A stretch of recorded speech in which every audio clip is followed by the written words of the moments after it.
Borneo Assessment Report, published by the Science Panel for Borneo, or in short, SPB, demonstrates the island offers immense potential for sustainable transformation. Sadly speaking, Borneo faces escalating rises. Oh, you again, and you left something again? For the second time? Okay. See you again. Thank you. Well, Borneo faces escalating crises from floods, from fires, and 1/3 of its forest area almost vanished due to palm oil, due to mining, and urban expansion. So our next discussion will touch upon the challenges and opportunities in Borneo and some science-based findings in safeguarding Borneo's future, as well as actionable solutions in or for sustainable development in Borneo. So let's call upon our moderator. He is a scientist as well as co-chair SPB from Indonesia State University. Please join me in welcoming Professor Yatna Supriyatna.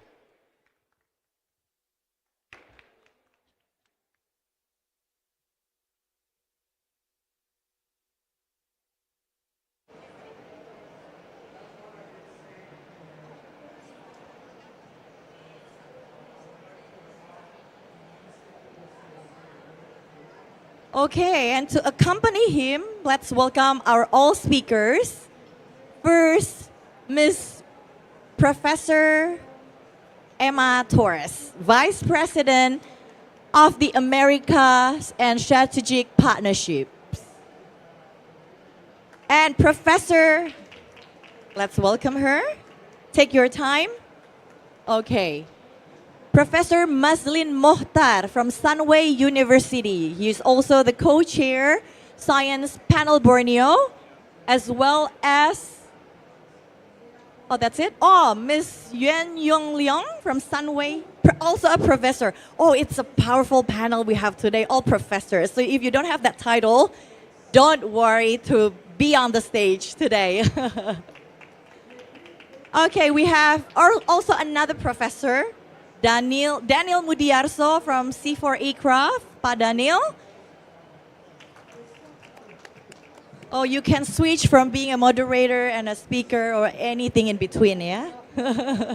Last but not least, we have Dr. Minhas Farid Ahmed, lecturer and research fellow, Institute for Development and Environment, Lestari University, Kebangsaan Malaysia. Over to you, Prof.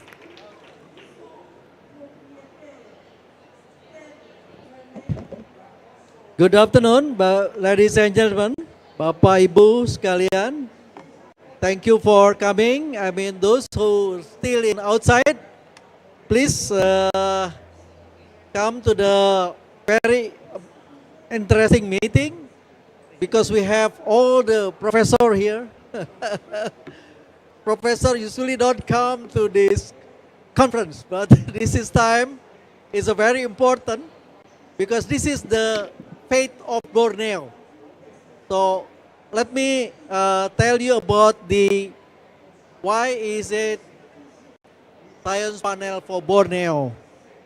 So previously I think Professor Emma Torres from the New York office, UNSDSN, she will explain about what the UNSDSN plus what is the science panel for Amazon, science panel for Congo Basin. Fortunately, we have Professor Bonaparte here from Africa who attending. And also, I think we, of course, today is going to discuss our report. Our report is a very, very thick report.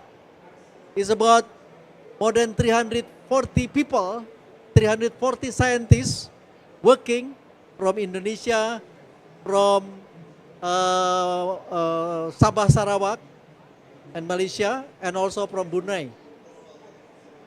You know that the ticks like this, about 2,000 pages, so we don't bring it here. Because if you don't bring here, I think you're gonna have to spend so much energy and so on and so on. So today, we're going to have just what we are finding, right? So going to have, let me still little bit explain. And Professor Mazlin is from Director of Ecology from UNSDA and Asia, but also as a professor, is co-chair of the Science Panel for Borneo. Professor Yuen Yoong Leong is also working on mostly on agriculture, sustainable agriculture, and so on. And then, of course, my colleague from Indonesia is the head of the Indonesian Academy of Science. So we want to hear from him how the science into policy and how that after very thick report and then how do we do it, right? And then how do we communicate between the whole scientists? It's not easy, Two scientists also is already a headache. Now we have 340 scientists, so you can imagine that is really every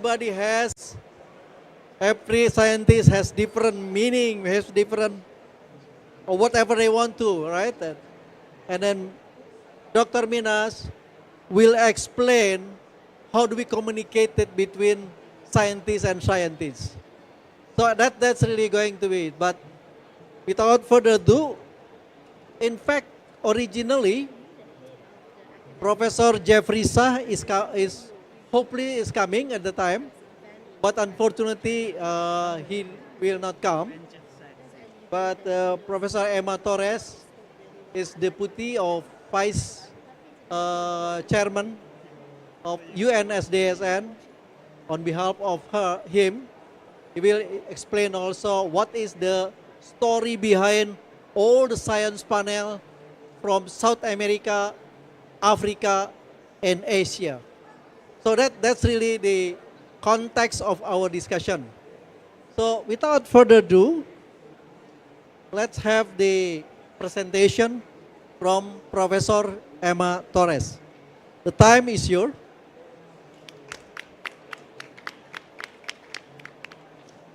Thank you very much, Yatna. It's a great pleasure to be with all of you here. It's a great pleasure to be with all of you here. And what I wanted to tell... This one. Great. Like Yatna was saying, why the Sustainable Development Solutions Network decided to support the establishment of science panels. I think the main important thing is to understand that this network is a network of over 2,000 universities globally that are accompanying the implementation of Sustainable Development Goals, as also the implementation of the Paris Agreement. But within that context, what is interesting is also to see that our countries need a lot more science and evidence base to make informed decisions. And this is particularly true in the context of tropical forests. Tropical forests are not well known. There is some research, obviously, in the countries, particularly, I would say, to some extent in the Amazon, to some extent in Southeast Asia, but a lot more needs to be done, and a lot more investment have to be done on science research for policy making. And why is important tropical forests to invest on that? Because sustainable development and conservation in tropical forests can only happen in tropical forests. The North does not investigate or do research on tropical forests. So it's the responsibility of our countries to really do that research, that innovation that will lead to conservation and sustainable development in tropical forests. And tropical forests are very important biomes. There's the infrastructure for the development and the economies of the countries of the tropical forests, of the regions, but also globally. the tropical forests have tremendous role at the global level and certainly at the regional level, and it's very little understood. So this is the origin of why we wanted to invest in putting together these panels, and it's been very rewarding because altogether these panels mobilized close to 1,000 scientists from the 3 regions. They made their assessment. For instance, the Amazon did their first assessment on what is the state of the basin. And the second assessment that came to this COP of the Amazon is the connectivity and the relevance of the connections to preserve this ecosystem as a connected system, not only in terms of the biome, but also in terms of the waters, in terms of the flying rivers, culturally connected.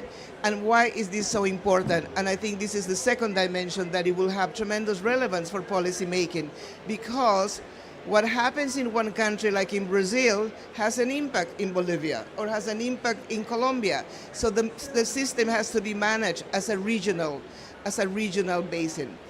And the same, now we had another report. There's 2 panels have produced their 2 reports. Congo is the second one that we launched yesterday. And again, Congo Basin is one of the most important basins in terms of tropical forests. And it's less understood, even less understood than the Amazon. So again, there needs to be, and this is the case that the panel is going to make, to invest in research and in terms of understanding the Congo. Because, for instance, the Amazon knows areas that are going to be reaching tipping point, but we don't know about Congo. We don't know if there are areas that are reaching tipping point or they are not, because there's not enough knowledge. And this is something that needs to be invested. So I think this is very important in terms of the Congo Basin panel produced a report with their first assessment, but also identified research gaps, areas that need to be understood better. So that's something that is particularly relevant. And thirdly, we have Borneo. I'm not going to inform them because you will hear the full presentation. But what I would like to highlight is, what are the kind of questions that these 3 panels should work together? For instance, what does it mean to have a sustainable city in a tropical forest? Very different that is in the north. And I think, again, in the case of the science panel of the Amazon, we haven't started with a policy brief, but we need to do it in the other panels. Particularly Borneo, which is going to become the capital of Indonesia. They need to understand how they're going to build a sustainable capital in a tropical forest. In the case of Congo, this is a fast-growing area. There's a lot of increase of population, so many cities are going to be built in the Congo. So again, they need to do it differently. They cannot do it like in the north. And I was going to quote also the same thing with sustainable infrastructure. How do you have sustainable infrastructure in a tropical forest with minimum impact on the environment? It's a question that all these regions have to address. And I also would like to conclude with one quote of a professor. And by the way, I'm not a professor. I'm going to correct that. I worked all my career at the United Nations, but I admire professors and scientists. One professor that I was in a panel with said something fascinating. She said,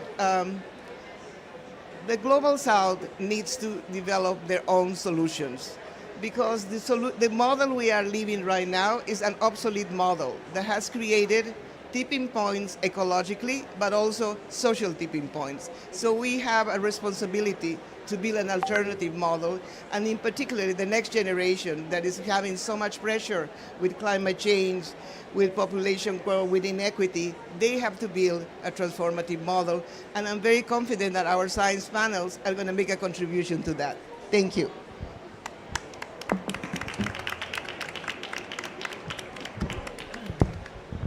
Sorry. Thank you, Emma. I think this is really good introduction, mentioning about the 3 science panel, because that's really important how that Emma start the evolution from here, Brazil, and the rest of the South America into the Africa. And then the last one is 2024, yeah, starting Borneo. Then Tom propose for another science panel. So anyway, but how that really the science panel works. We're going to hear from the co-chair of the science panel for Borneo, Professor Mazlin, who is been working in Borneo for quite long times, but also he's been vice rector at the university in Borneo and many other jobs. So I don't have to spell out one by one, but his experience and his leadership in the Bornean during the exercise, assessment, and so on and so on. You can imagine that we together trying to manage 300 scientists. So I think it's going to be very interesting to hear how he really managed really well on this one. The time is your Prof. Terima kasih Professor Jatna. Thank you very much. Bismillahirrahmanirrahim. Assalamualaikum warahmatullahi taala wabarakatuh. Salam sejahtera. Bon dia. Thank you so much to all our friends and supporters who had come this morning.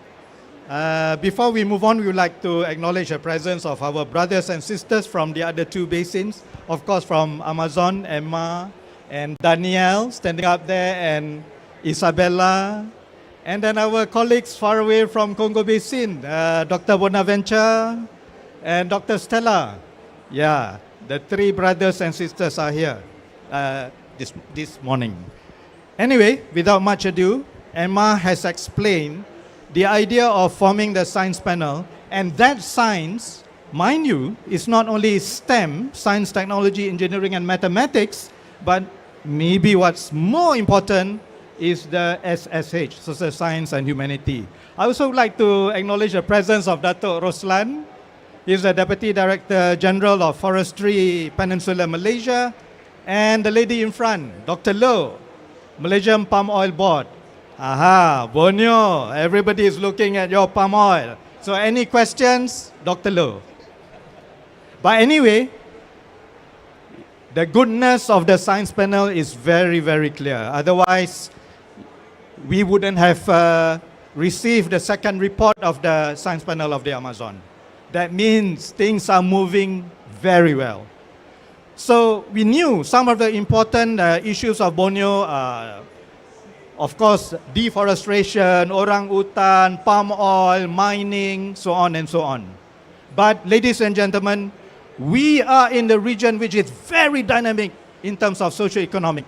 That's why, pray for us. The 2,196 pages, we cannot bring it today, but if you visit unsdsn.org, you visit the Science Panel Borneo, you can download the executive summary, 24 pages. And the book, from 2,190 pages, we should bring it down to about 700 pages, and we try to publish in February. Pray for us. The launching will be somewhere in February. And the title of the book is Borneo Pathway to Environmental Sustainability, Economic Dynamism, Social Progress. Everything we must do with this science to balance economic development, to protect biodiversity, to protect flora, fauna. Oh my God, so difficult. So we have so many scientists. We were nervous. How many scientists had been working for maybe 30, 40 years? We were very proud. We managed to gather 346 scientists. Can you change the next slide, please? I would like to introduce the science panel for Borneo team. Otherwise you say, apalah ini Professor Mazlin cakap saja. Betul ke atau hantu belakang? No. You look at the great leaders and the members of the secretariat which are leading this Borneo team, coming from Brunei Darussalam, Indonesia, Malaysia. Next one, perhaps is the more important. These are the leaders coming from the tri-nation of the Borneo. Why Borneo is important? Borneo has a lot of things to offer. Borneo has the natural resources. Borneo has a mineral. Borneo has a hydrogen economy. Borneo has, you name it, they have it. You stand up on Borneo, you look up, you can see China, Japan, Korea, and all that. You look down, you can see Australia, New Zealand, and all that. It is an important island, ladies and gentlemen. You don't work with us, it's going to be jeopardizing our livelihood. These are the important 21, 23 people. Every cluster is important, but we are concentrating on 7. Geography and geology, flora, fauna, Mr. Fauna is here. And then we have sustainable agriculture, the beautiful lady here. And then we have social well-being and cultural diversity. And then we have water and minerals. This is very important. Mineral. Your handphone, your electric vehicle, you name it, you are going to need all these important minerals coming from Borneo. That's why Trump came over for the ASEAN summit. But anyway, that's another matter. But last but not least is the economic development. We are aware we need to do this in a balanced way. Green economy, circular economy. What else? Green economy, circular economy. Yeah, everything. You name it, all the colors of the economy, we need to do it. So a big task for all of us. Impossible? No. Nothing is impossible until it is done. That is Nelson Mandela saying. Anyway, next one. Next one, please. Next one, please. I don't want to go through. It has been a worthwhile endeavor. Next one, please. And next one. And next one. And next one. Definitely, the inputs coming from indigenous and local communities are very, very important. We, maybe in the previous years, we thought that we are very clever. But one thing good, Science Panel Borneo will become a good catalyst to become, inshallah, the Science Panel of Southeast Asia. Beginning with the 3 countries, we hope to encourage 8 other countries in Southeast Asia to form the Science Panel. But what is more important is to make things happen at your state level and the district level, provincial level, local level. We had been talking in circles, ladies and gentlemen, for many, many years. How to do it, to bring it down. We hope the expert on sustainability communication, Dr. Minhas will share what are some secrets about sustainability communication. We need experts. So we know in order to sustain the Science Panel Borneo, we must train the next layer and the next layer so that things good will improve in the many years to come. So that means, what is a lousy point? We have good human talent in Borneo, but the problem is we are not so good about systems thinking. Systems are plenty. Oh, I'm an expert in economics. I'm an expert in sociology, psychology, but things don't move smoothly because we are not trained in systems thinking. Second, ecosystems thinking. How to do it? Who has the answer? Not us, ladies and gentlemen. You all have the answer. You must work with us. Please, we look forward. Science Panel Borneo will work with Science Panel Congo Basin, will work with Science Panel Amazon, and all the other future Science Panel of the future, we must work together. But the idea is to make knowledge centers, which is Sustainable Development Solutions, who are the members. 2,000 members are 2,000 universities and research institutes around the world. They generate knowledge. They must disseminate knowledge in an intellectual manner. How to do it? We must find out how to do it. So the idea from Science Panel Borneo, apart from moving upwards, we want to encourage universities in each state and district to become the Science Panel for the state, Science Panel for the district. We know that universities, whether you like it or not, you are doing research anyway, at the honors level, master's level, PhD level. We hope leadership from Science Panel Borneo will make that difference. Inshallah. Pray for us. Thank you very much.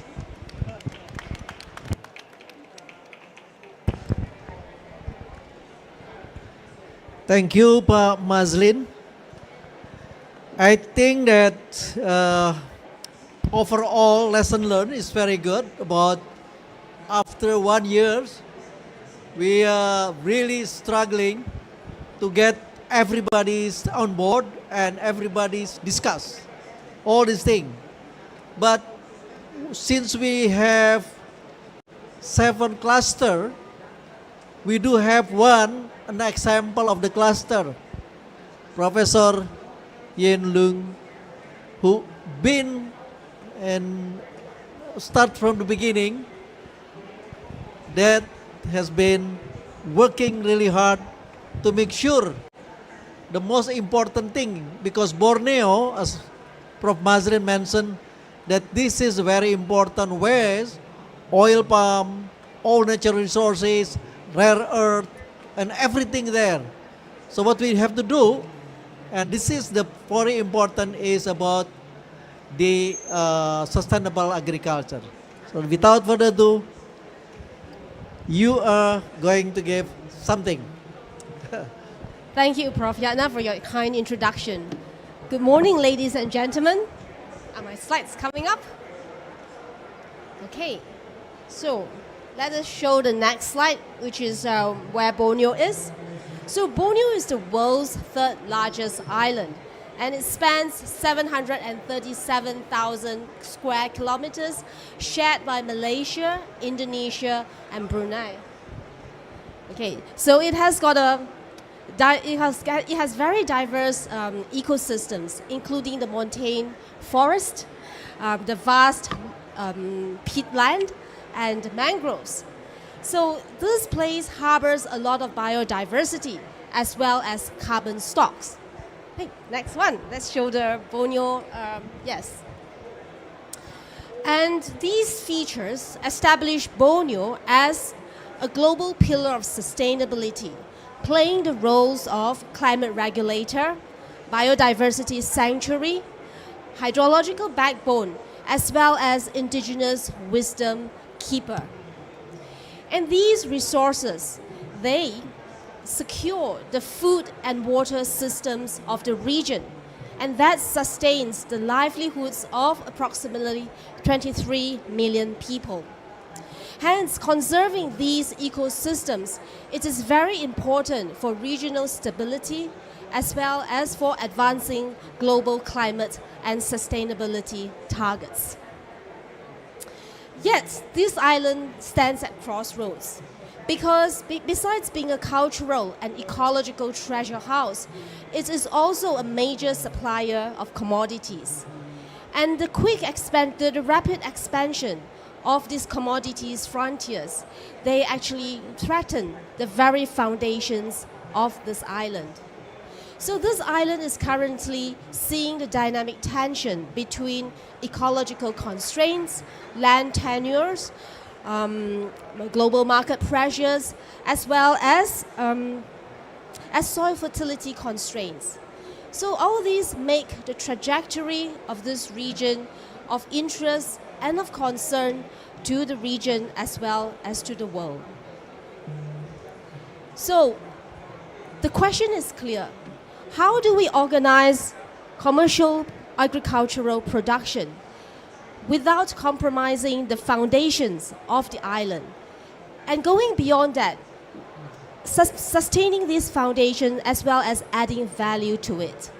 So our Borneo Sustainable Agriculture Assessments is a cross-border synthesis, is the first cross-border synthesis of this crisis.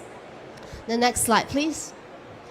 And our analysis begins with the recognition that Borneo's land use patterns is deeply rooted in the historical legacies of land laws and tenures.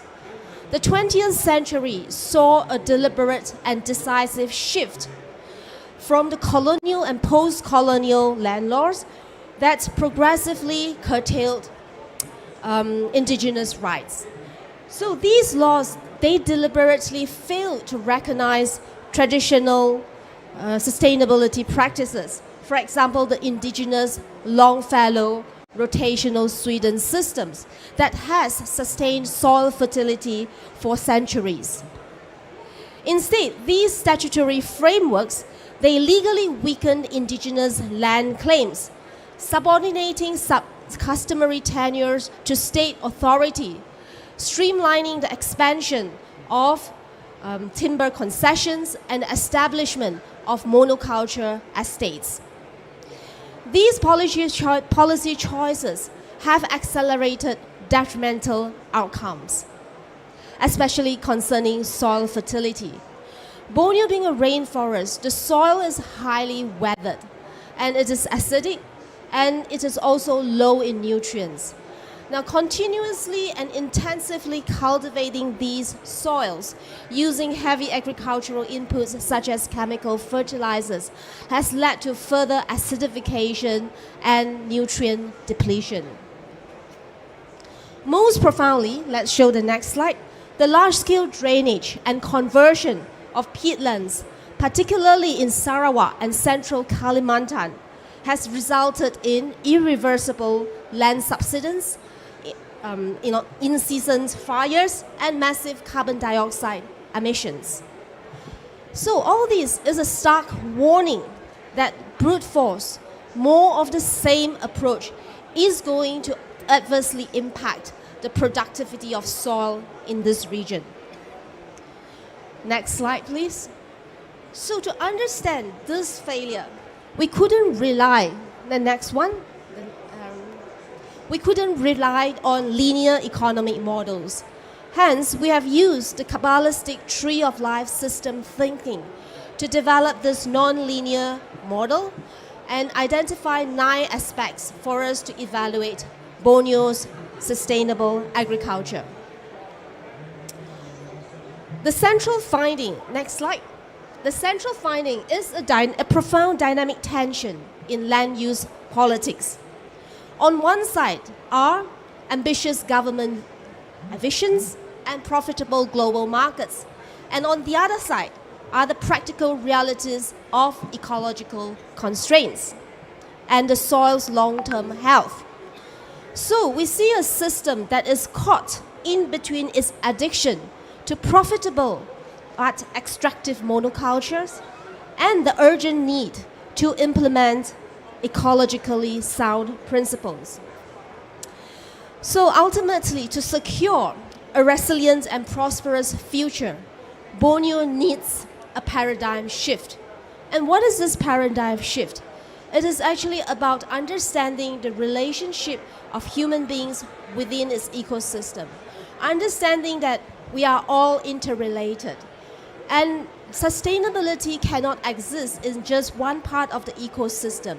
It needs to exist in all parts of the ecosystem. So when sustainability exists across the ecosystem, we see vibrancy, we see radiance across the ecosystem. And that is what we call the flow of life. And we need to feed, human beings need to learn to feed this biocycle. Okay, the next one. So our assessment concludes that the urgent imperative today is to reconcile agriculture and sustainability. While efforts such as RSPO, MSPO, ISPO, Brunei's food security initiatives, and Indonesia's peatland restoration program, these are indicators of the rising consciousness of ecological constraints. However, we are also aware that their trajectories are deeply shaped by the historical land laws and policies. So, in order to change, to make a significant change, we need a reform of these land laws. A reform of these land laws that will enable indigenous sustainability practices to be recognized, the principles to be implemented in modern agricultural systems. So the path forward requires a comprehensive response embodied in a proposed Borneo Sustainability Accord. And this accord is designed as a high-level political agreement uniting all 4 Bornean regions on 5 critical fronts. Number 1 is peatland governance and biodiversity safeguards. This is the environmental objective, the Y. Number 2 is about harmonized certifications. This is the regulatory mechanism, the control. And number 3, this is the paradigm shift. This is about treating soil as a productive capital asset. It's a philosophical shift, and this is what actually Southeast Asian soils, they are not glaciated like the soils in the northern hemisphere. So this soil is actually very rich in life, and it deserves much more research than it receives now. So this is actually a resource that Southeast Asia should actively work on to draw people to work here. And this is going to create new knowledge, new industries that will uplift this entire region and create high-value jobs. And number 4, to put in place economic incentives for sustainable practices. And number 5 is R&D on establishing native crop diversity. And on this note, I will hand the time back to Professor Yatna. Let's give applause for Professor Yu. I think that's kind of the important message, not fauna, because of course fauna is my expertise, but I think that's the most important is really on how that really talking about agriculture problem. So next is about the Dr. Minhas first. After that, going to be Professor Murdiarso to comment the whole report or assessment. So the time is your pro. Thank you, Professor Janna. Hello, good morning to everyone. Science panel for Borneo, as described by Prof. Mazlin, as Professor Yuen, you already know, the aim of it is to bring sustainable solutions for the effective policy implementation of the government of Malaysia, Indonesia, and Brunei Darussalam in order to bring sustainability. So this is a journey of more than 2 years, and having series of meetings, even seminars in Malaysia, Brunei Darussalam, and Indonesia, so that the communication what we are making with the scientists growing from number 1 to over number 300 could be a effective effort from all of us. So can go to the next slide. I would like to mention the name of Dr. Avia, Professor Sunarto, Israuddin, and Muhammad Shafiq from University Brunei Darussalam and Indonesia NGO sector as well as university. So all of this secretariat under the leadership of our co-chairs as well as SDs and coordinators from New York office. We really blessed to have their guidance, but also the willingness to support the science panel report as well as their volunteerism towards these activities is mentioned worthy. Next slide, please. So this is the inception, the launch of Science Panel of Borneo during the COP29 in Baku, Azerbaijan in 15 November 2024. With the presence of Professor Jeffrey Sachs at the Indonesian pavilion, it was launched, followed by Malaysian pavilion, where the Secretary General of Ministry of Malaysia Natural Resources and Environmental Sustainability were present. So from this time until today, as you have heard, the Borneo Science Plan has published the executive summary, which is available online, as well as the main report over 2,000 of pages, and which is categorized in 7 clusters. So the 7 clusters having their leaders and under them having many authors, in total 346. So in order to communicate with all these co-leaders and the leaders under the co-leaders, we had roughly a meeting almost every week after a seminar happened in University of Brunei Darussalam in April 2015. This was the time given by the Secretariat voluntarily to accomplish the huge task, which is over 2,000 pages. So this not only an effort from the Secretariat, but also the multi-stakeholders, those who helping us from the logistic purposes, including I would like to mention the support from the New York office, especially Daniel, and also the Science Panel Amazon and Science Panel of Congo Basin. We have several online sessions with them to have the format of the report, to prepare the logo, to prepare the communication strategy for the Science Panel of Borneo. This was a huge task going behind preparing the report, which actually shaped the whole report. So next slide, please. So this is some of the pictures. First times the scientists from Malaysia, Indonesia, and Brunei Darussalam get together face to face and give us a very clear direction. What is the report look like be? So that what we have in hand now. Next slide, please. So this is some of the sharing from our report that since 1970, roughly 1/3 of Borneo forest has been destroyed. The rapid land use and land cover changes, mining, industrial activities. So what is the impact of it? Can go next slide, please. You can see the red dot in the slide. That's the wild cattle in the Borneo. That's the endemic species.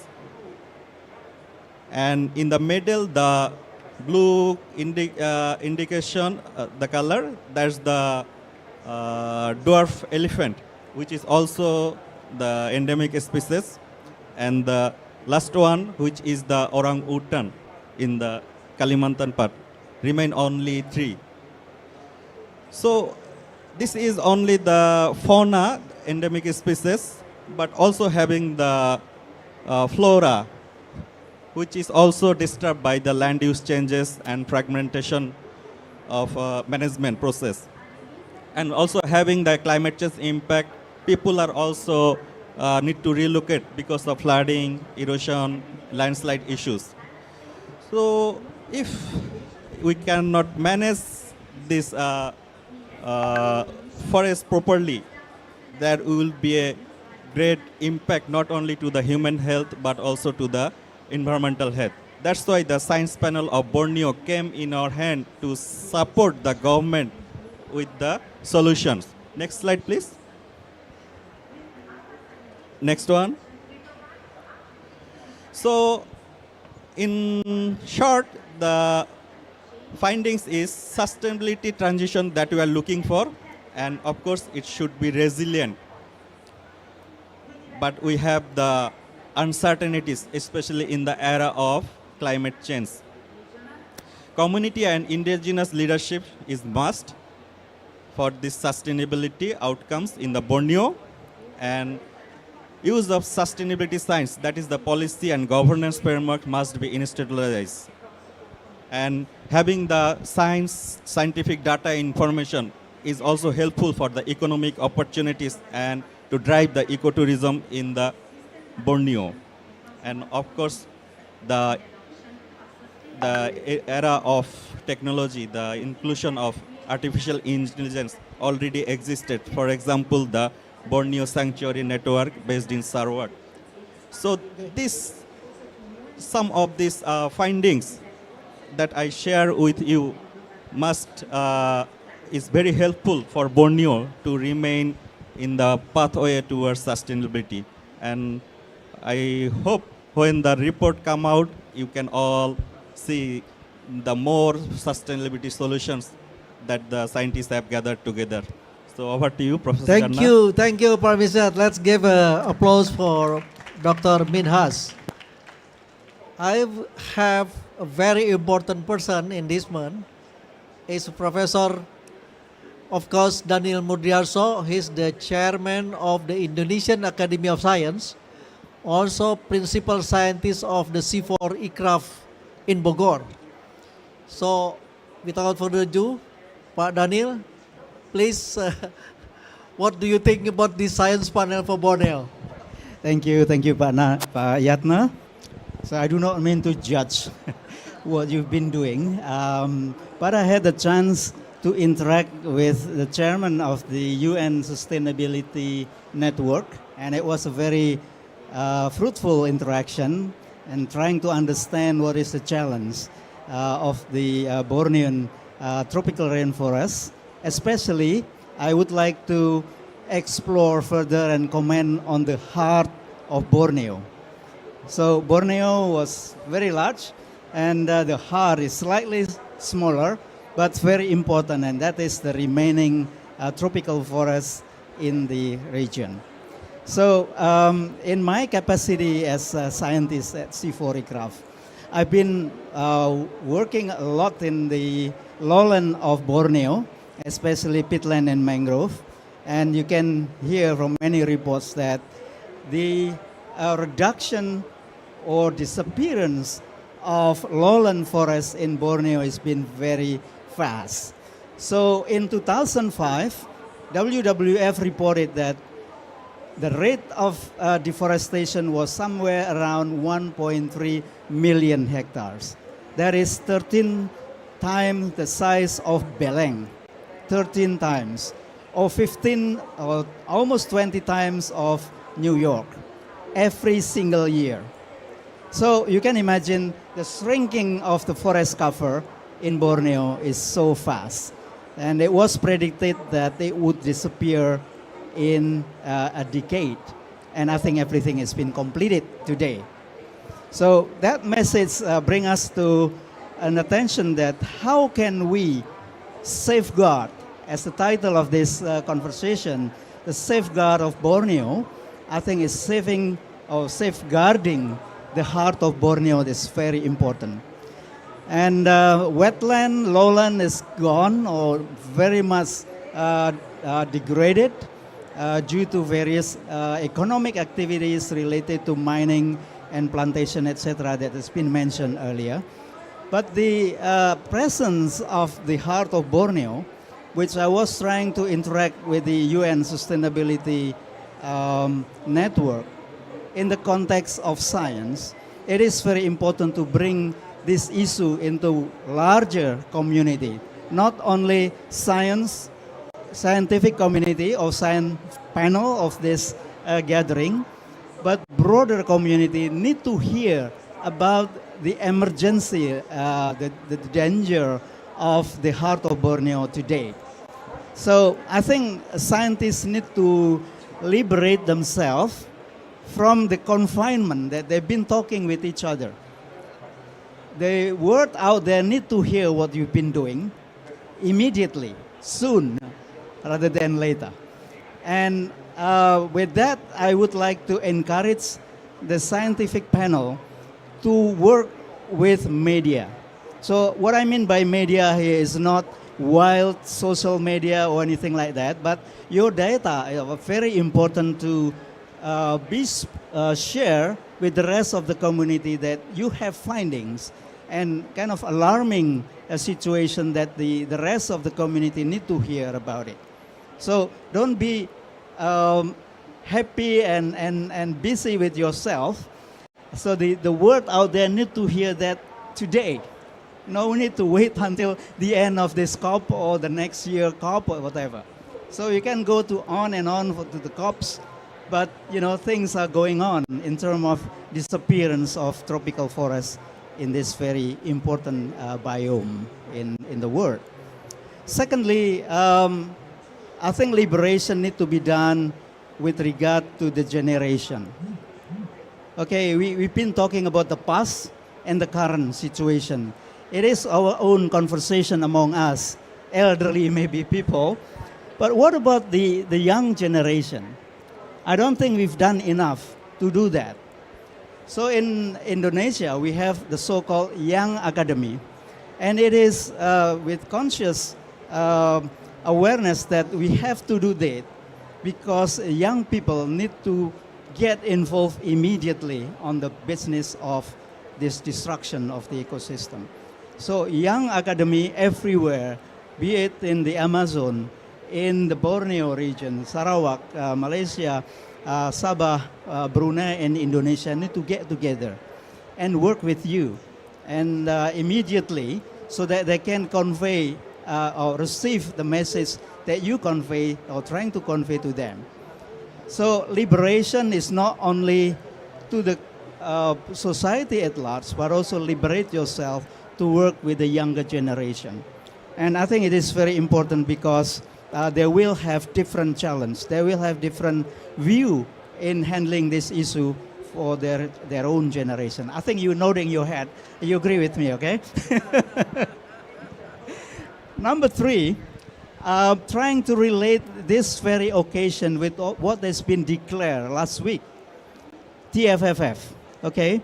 And it is, I think you need to engage with this process, the global process, immediately before it's getting too late, because people out there need your information when the FFF is going to be implemented. The FFF will incentivize the remaining forest and let it standing forever. And the heart of Borneo can offer a lot of things. So regardless about the amount of money, but this system of this initiative is the very initiative that the SPB need to be engaging with. So I think it's very timely when we are sitting here to get in touch with them, with the negotiator, with the political leaders, head of state, to get yourself known that the SPB in the heart of Borneo is working very hard and ready to engage with them. So with that, I would like to end my comment on the very important gathering here and challenge you to have more information in terms of progress in the next COP of before. Thank you very much. Thank you. Let's give applause to Professor Murdiarso. I like that the three challenge for us. One is about the data and how do we liberate the data, and finally we have to go out. Of course, scientists is always afraid of that, but I agree with you. Then I think the data has to be there. Sometimes mistake is fine. Scientists usually don't like to be mistake, but that's really important. Second one is about, very important is the how do we work with the young generation. Here is I see this young generation, because yes, young generation is a very important. Their future, us may be finished by the time that the Borneo is going to be good. But the third one is really important also, how does the funding situation, because the new initiative just launched by President Lula here, with the President Prabowo, with many other countries, to develop that called TFFF, Tropical Forest Forever Facilities. So I think I like that, the ideas, and bring it this one to this one. We have 10 minutes for question and answer. If anybody want to have that question, please let me know. Anyone? Pak Bowo, Prof. Bowo dari Bogor, from Bogor Institute, Agriculture Institute. Anyone here? We gave a gimmick if you want to ask, especially the young generation. Anyone? Okay, one. So first thing is Pak Prabowo. The time is yours.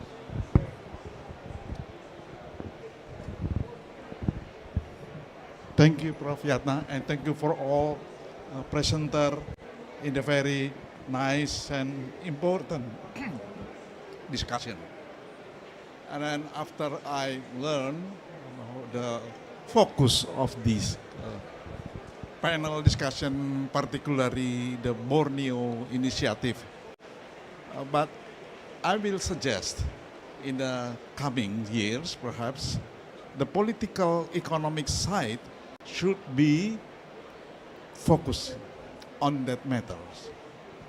I already became a team leader for the last 3 years in the acknowledgement of the indigenous people in West Kalimantan, and the next years on January is on the border with the Malaysia, the North Kalimantan. So there are 8 communities of indigenous people that waiting us for the acknowledgement of their status for customary forest. Then I think the figures of this community should be also observed in depth. I agree that you already mentioned this is the point where we can learn about that. But how?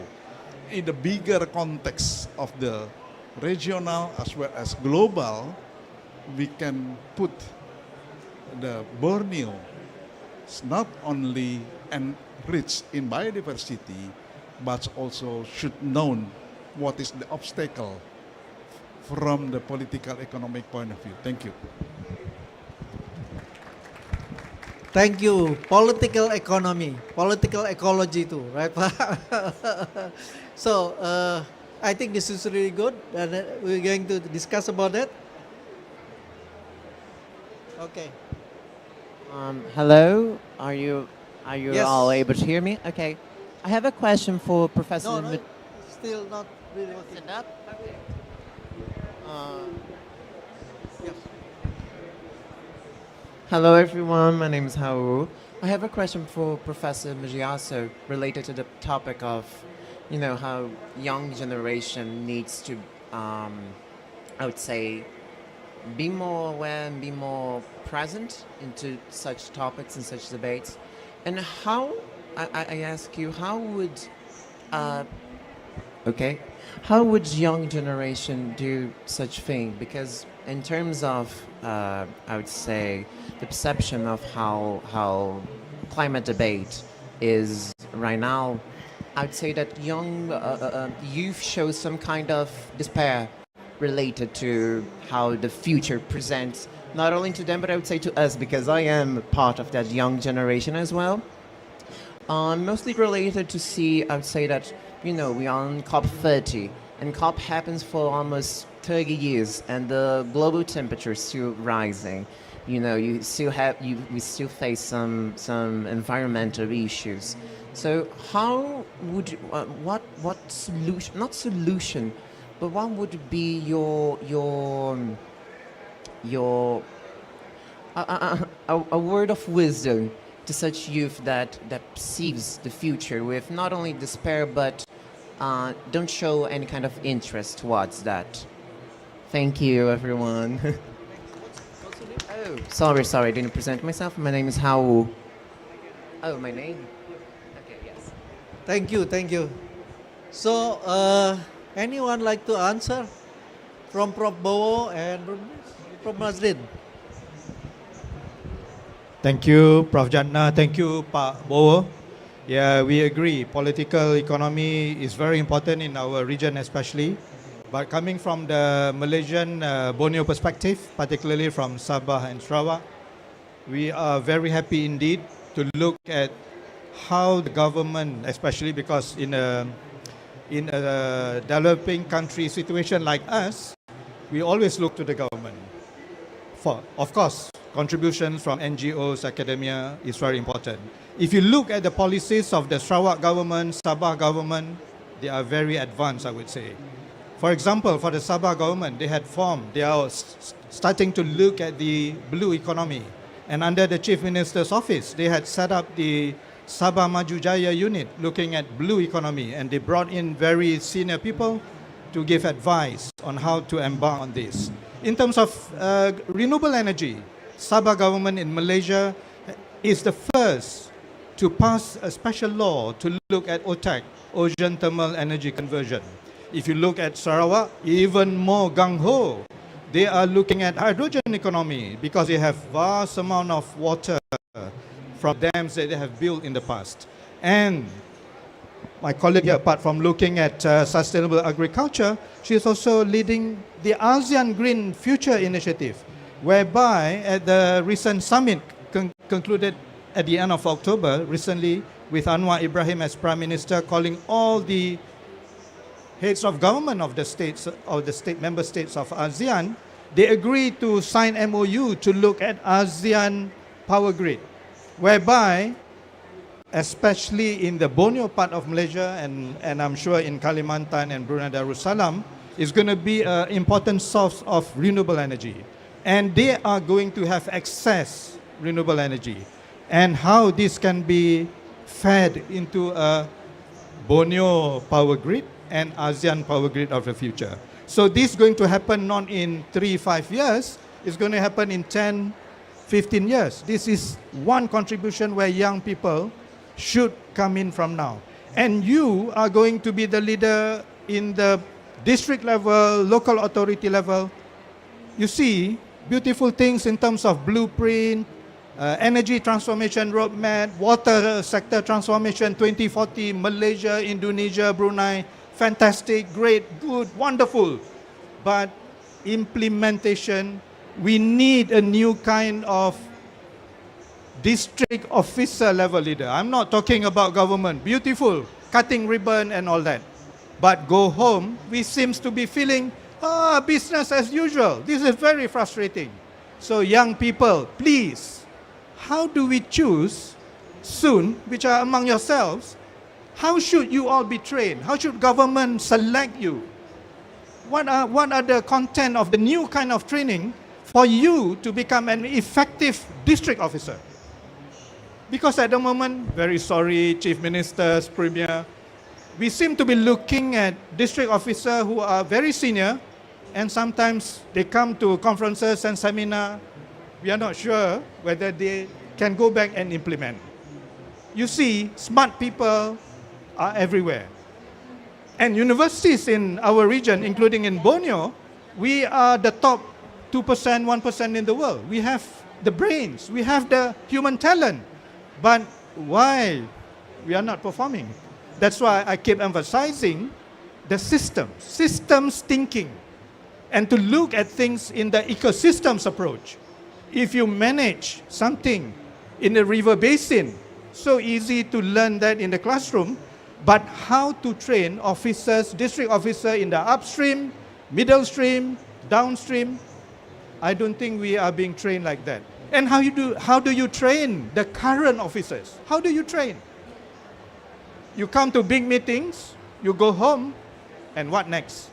You launch blueprint, this document, that document, and we read that United Nations agency reports are very seldom being read. I've read this somewhere in the global news. Anyway, young people, you should keep screaming, demand your government to train you in the newer way. You must tell them. Thank you. Isn't that good? The answer? Okay, so how many minutes again? I think we don't have that, but we have to answer it. Okay, it's one more. I think that's it. So I know we need to have Good one day morning. to get discussion. I'm a voice from the Caribbean, a small island state. Caribbean. And I wanted to ask the science policy, do you work from the local solutions or is the top-down process? I was happy to hear the lady talk about the values when you integrate local knowledge. Because with all the crises, all the future unknowns, it's those local values, those local knowledge, that's going to help us to survive. Okay, I can understand that. All right. You can answer, Yung? I will try. So your question is whether we are working from the Bottom up. bottom up or top down. I think we need both. It's not either or. I think first there needs to be proper understanding. Understanding of what? Understanding of the principles of nature. And, and then we design the work, design systems to be in line with natural principles. And to do that, then it needs to be grounded, then it needs education so that the masses can actually get involved in the process of doing these things. It's collective ownership. And these things, they are on the ground activities, they are very much influenced by the policies. As we have seen, the land laws, they influence how things are being recognized, how things are being mobilized on the ground. So policymakers, they will also need to shift consciousness about how the world should be working in a sustainable way. Then they can do their part of the work to shape helpful policies. So it's everybody needs to be part of this process. And I would like to speak to you on your question of despair. I think that's an important word. Despair happens when we cannot see a way forward. We cannot find an answer. We don't know how. So how do young people, not just young people, we actually need to develop the ability to be able to receive guidance for these answers. And this is about going within, raising our consciousness and developing the ability for abstract thinking. And that goes beyond concrete thinking. It's not about choosing. Back to you. Thank you, Professor Yoong. So, ladies and gentlemen, I know that the time is always limited, but let me give some very important things. This report, the Borneo Assessment Report, is basically is a global public good. Everybody can download in our website and so on. Of course, it's about 2,400 something. As Daddy said, there is one chapter on communities. The whole thing, because Indonesia is a complex, it's not like many others. I mean, especially in Borneo, so many tribes there. And of course, the first thing that has to be bottom up, then top down. And also, we are not government, but we part of those associations because university and so on, and also we talk with the government. The second one, of course, that this is a very important to the, what you call it, the three science panel from Amazon, science panel for Congo, and science panel for Borneo. So the lesson learned of each, because then we can understand what the problem is. Almost similar between Amazon and Congo, and then how do we get finally, for example, there's a trust fund, big trust fund will be created for people who are really in the rainforest. Because this, if you combine the three, is already 70% of the rainforest are there. If we can save it, then we survive the humanity. The third one, of course, the science-based, trying to an actionable solution. How that solution has to be, because the solution is very important, not just only talking only, NATO. We only have to be a solution. And the last one is this very important, the combining the whole perspective, not only the science for science, but also science to policy, science to knowledge, and then science into action. That's the last word, is very important. So, ladies and gentlemen, unfortunately, the time is up. So we have to thank the whole members of the Science Panel Borneo, also Professor Daniel Murdiarso, who's giving us what is really next future of the Science Panel in the future. Thank you very much. Let's Thank have you, applause for that. Prof. Yatna. What a great panel. We value your contribution to the Science Panel Borneo.